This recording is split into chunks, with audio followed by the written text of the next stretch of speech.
Okay, introduce yourself to our audience. Jason Caroy, singer-songwriter living in Moncton, New Brunswick, originally from Edmonton, New Brunswick. When did you first start playing music? First time I picked up a guitar was, I think I was in 10th grade, maybe 92. You know, just learning riffs, a few licks here and there. But I think I really started playing when I first bought an acoustic guitar, maybe about 10 years ago. And that's when I started to realize that, you know, I had been writing in the past and everything else, and that's sort of where everything started to blend together in terms of songwriting and you know, creating songs, I guess. How would you describe your music? I'm influenced by pretty much everything, so I guess easily you could probably classify it as maybe contemporary folk. Hard to say, because every time I write a song or anytime I'm inspired, it's, you know, it originates from anything from, you know, opera to heavy metal to acoustic to anything. Not necessarily music, maybe literature, maybe just a word, anything. So what comes of it, I really have no control over it, but it comes out acoustic based, which is where my inspiration comes from. So yeah, I guess it does have that folk underpinning, I guess you could say.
What makes a great song, and how do you apply that to your music?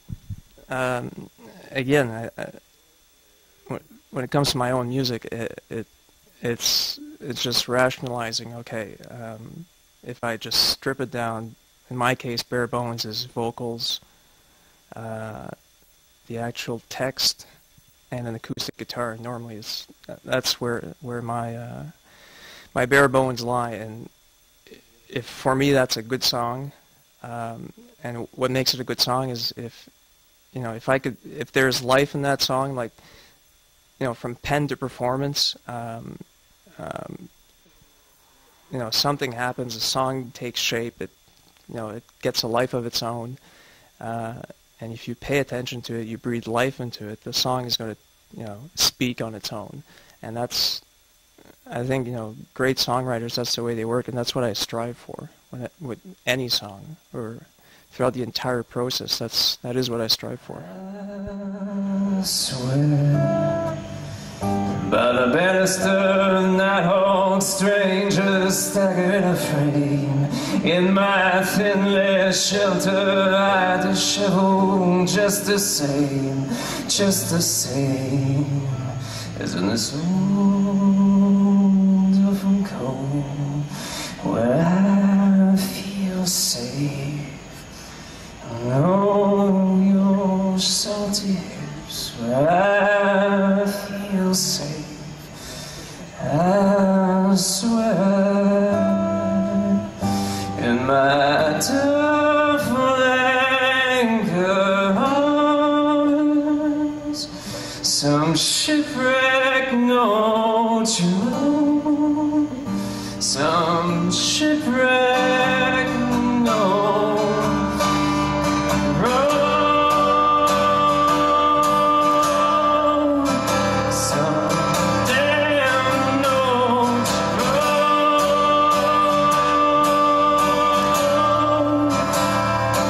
Each telltale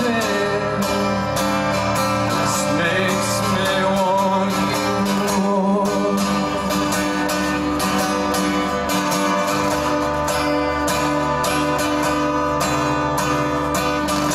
Call it this, you call it that.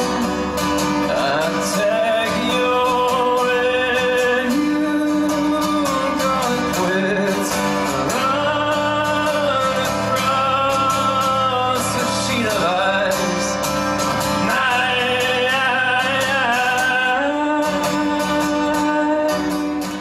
Originally,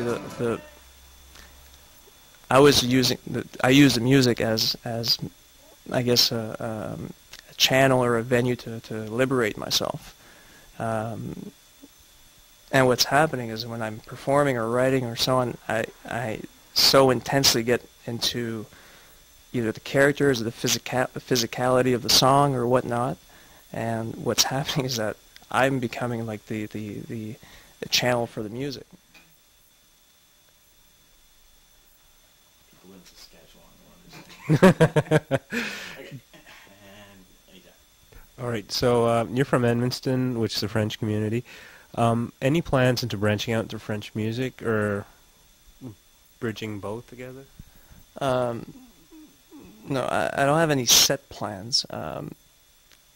Like I said, I take the songwriting process quite seriously, and up until this point, everything happens in English. You know, I've studied in French and you know, fluent in both languages, but when it comes to songwriting, English speaks out right away.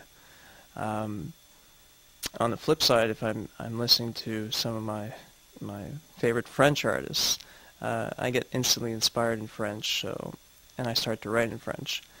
So it could possibly happen. I see it happening that maybe not a full-length album in French, but I would see some blending of both languages in either one song or an album. Or